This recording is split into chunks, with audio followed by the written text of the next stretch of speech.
Friends எல்லாருக்கும் வணக்கம். இன்னைக்கு நம்ம நிக்கிஸ் கிச்சன்ல நல்ல மணக்க மணக்க பாய் வீட்டில் சாப்பிட்ற மாதிரி ருசியான ஒயிட் குஸ்கா எப்படி பண்றதுன்னு பார்க்கலாம். இந்த புரட்டாசி மாசத்துல பிரியாணி சாப்பிட முடியலையே அப்படின்னு ஃபீல் பண்றவங்களுக்காகவே இந்த ரெசிபி நான் அப்லோட் பண்றேன். ரொம்ப டேஸ்டா இருக்கும். வாங்க இதை பார்த்துடலாம். முதல்ல ஒரு அடிக்கனமான பாத்திரத்துல ஒரு 4-5 டேபிள் ஸ்பூன் ஆயில் போட்டுக்கிறேன். அது கூடவே 2 டேபிள் ஸ்பூன் பக்கம் நெய் போட்டுக்கோங்க. நெய் உருகினதும் 2 ஏலக்காய், ஒரு அனாசி பூ, கொஞ்சமாக கல்பாசி, ஒரே ஒரு மராட்டி மொக்கு, அப்புறமா ஒரு ஜாதி பத்திரி சின்னதாக போட்டுக்கோங்க. கூடவே 4-5 போல் கிராம்பு, அப்புறமா கொஞ்சம் பட்டை. இந்த கோல் கரம் மசாலா எல்லாமே கொஞ்சம் கொஞ்சம் சேர்த்துக்கிட்டோம்னா வாசனை நல்லாயிருக்கும். கூடவே 2 பிரியாணி இலையும் போட்டுட்டு ஒரு 30 செகண்ட் இந்த நெய்யில் நல்லா வதக்கிக்கோங்க. இப்போ நல்லா வதங்கினதும் 2 பெரிய வெங்காயத்தை இந்த மாதிரி நீல வாக்கில் கட் பண்ணி சேர்த்துக்கலாம். இப்போ அதோடவே கொஞ்சமாக ஒரு கைப்பிடியை விட கம்மியாகவே சின்ன வெங்காயத்தையும் நறுக்கி போட்டிருக்கிறேன். சின்ன வெங்காயம் நல்ல ஃப்ளேவர் கொடுக்கும், அதனால தான் நான் சேர்த்துருக்குறேன். இப்போ நல்லா வதக்கி விட்டுருங்க. பிரியாணி அளவுக்கு நல்லா ப்ரௌன் ஆகணும் அப்படிங்கிற அவசியம் இல்லை. இந்த மாதிரி கண்ணாடி பதம் வர்ற அளவுக்கு மட்டும் நீங்கள் வதக்கினா போதும்.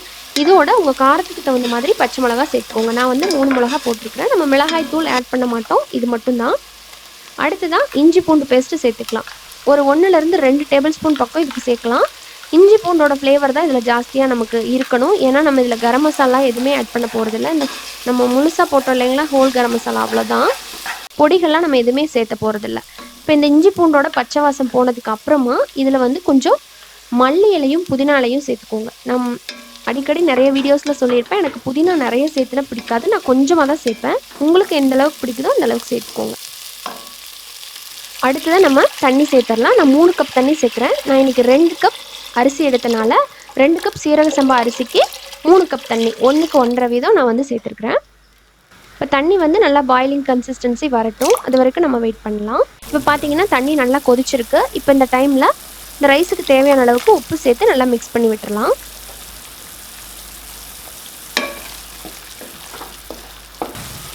உப்பு நல்லா கரைஞ்சதும் இதில் நம்ம ஊற வச்சுருக்கிற சீரக சம்பா அரிசி 2 கப்பை சேர்த்துடலாம். நான் ஒரு 20 நிமிஷம் இதை ஊற வச்சுருந்தேன். 1/2 கிலோ அரிசி சேர்த்துக்கலாம். இப்போ எல்லாத்தையும் சேர்த்துட்டு நம்ம கலந்து விட்டுடலாம். சீரக சம்பா அரிசி நல்லா மனம் கொடுக்கும். நீங்கள் அதுக்கு பொதுவாக பாஸ்மதி ரைஸ், பச்சரிசி கூட சேர்த்து பண்ணலாம், அதுவும் நல்லாயிருக்கும். இப்போ அரிசியும் தண்ணியும் நல்லா மிக்ஸ் ஆகி வந்திருக்கு. இப்போ இந்த டைமில் புளிப்பு சுவைக்காக ஒரு 1/2 லெமன் எடுத்துருக்கிறேன். அதை நல்லா ஸ்க்வீஸ் பண்ணிடலாம். நம்ம இதில் தக்காளியெல்லாம் ஆட் பண்ணல இல்லைங்களா, ஸோ லைட்டாக அந்த புளிப்பு சுவை இருந்தால் தான் சாப்பிட்றதுக்கு நல்லாயிருக்கும். ஸோ அதுக்காக ஒரு 1/2 லெமனை புளிஞ்சிட்டு போகிறோம். பிழிஞ்சிட்டு இதை நல்லா மிக்ஸ் பண்ணி விட்டுடலாம். இன்னும் கொஞ்சம் தண்ணி மேலே வர மாதிரி இருக்குது இல்லைங்களா, அந்த மாதிரி தண்ணி தெரியக்கூடாது. இப்போ இந்த டைமில் இந்த மாதிரி வந்ததுக்கப்புறமா நம்ம தம் போட ஆரம்பிச்சிடலாம். தம் போடுறதுக்கு ஒரு பழைய தோசைக்கல்லை அடுப்பில் வச்சுருக்கிறேன். இது நல்லா ஹெவியான கல் தான். இதுக்கு மேலே நம்ம பிரியாணி பாட்டை வச்சிடலாம். இப்போ சாதம் இன்னும் நல்லாவே ட்ரை ஆகிருக்கு. இப்போ இதில் 2 டேபிள் ஸ்பூன் நெய்யில் கொஞ்சம் முந்திரி பருப்பை வறுத்து இந்த மாதிரி மேலே போட்டுடுறேன். இப்போ இது தம் போட்டு நம்ம வெளியே எடுத்து பார்க்கும்போது சூப்பராக இருக்கும் இந்த வாசனை. இப்போ இதில் கொஞ்சம் மல்லி இலையும் புதினாவும் சேர்த்துக்கலாம். முந்திரி பருப்பு ஆப்ஷனல் தான், வேணால் போட்டுக்கோங்க, அப்படி இல்லைனா கொஞ்சம் நெய்யை மட்டும் மேலே ஊற்றி விட்டுருங்க. இப்போ இதை நம்ம தம் போட போகிறோம். அலுமினியம் ஃபாயில் வச்சு கவர் பண்ணி ஸ்டீம் பண்ண போகிறேன். இந்த மாதிரி வச்சதுக்கப்புறம் மூடி போட்டுட்டு இதை மீடியம் ஃப்ளேமில் ஒரு 10 மினிட்ஸ் அடுப்பை ஆன்லேயே வச்சுக்கணும். வச்சதுக்கப்புறமா ஆஃப் பண்ணிவிட்டு ஒரு 10 மினிட்ஸ் விட்டுறணும். ஸோ டோட்டலாக 20 மினிட்ஸ் ஆகிருக்கணும். அதுக்கப்புறமா நம்ம ஓப்பன் பண்ணி பார்க்கலாம். வாவ், சூப்பராக நல்லா ஜம்முன்னு வாசனையோட நம்ம ஒயிட் குஸ்கா ரெடி ஆகிடுச்சுங்க. இதை நீங்கள் ப்ரெஷர் குக்கர்லேயும் பண்ணலாம், பட் இந்த மாதிரி பண்ணும்போது டேஸ்ட்டு ரொம்ப ரொம்ப ரொம்ப சூப்பராக இருக்கும்.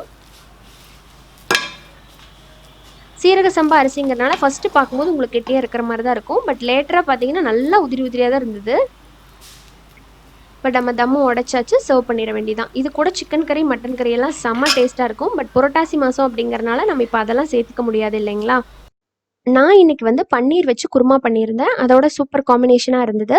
இதோட வீடியோ வந்து நான் அடுத்தது தான் அப்லோட் பண்றேன். நீங்க பாருங்க. இது கூட வந்து பொட்டேட்டோ கறி, மீல் மேக்கர் கறி, அப்புறமா கிரீன் பீஸ் கறி, சுண்டல் கறி, இந்த மாரி சைவத்துல இந்த மாரி குருமாலாம் ரொம்பவே சூப்பரா இருக்கும். ட்ரை பண்ணி பாருங்க. இந்த வீடியோ உங்களுக்கு புடிச்சிருந்ததுன்னா லைக் பண்ணி, கமெண்ட் பண்ணி, ஷேர் பண்ணுங்க. மறக்காம நம்ம சேனல் நிக்கிஸ் கிச்சனை சப்ஸ்கிரைப் பண்ணிட்டு கூட இருக்கிற பெல் சிம்பல அழுத்திருங்க. இன்னொரு இன்ட்ரெஸ்டான அண்ட் ஹெல்தியான ரெசிபியோட உங்களை சீக்கிரமா வந்து மீட் பண்றேன். அது வரைக்கும் நன்றி. வணக்கம்.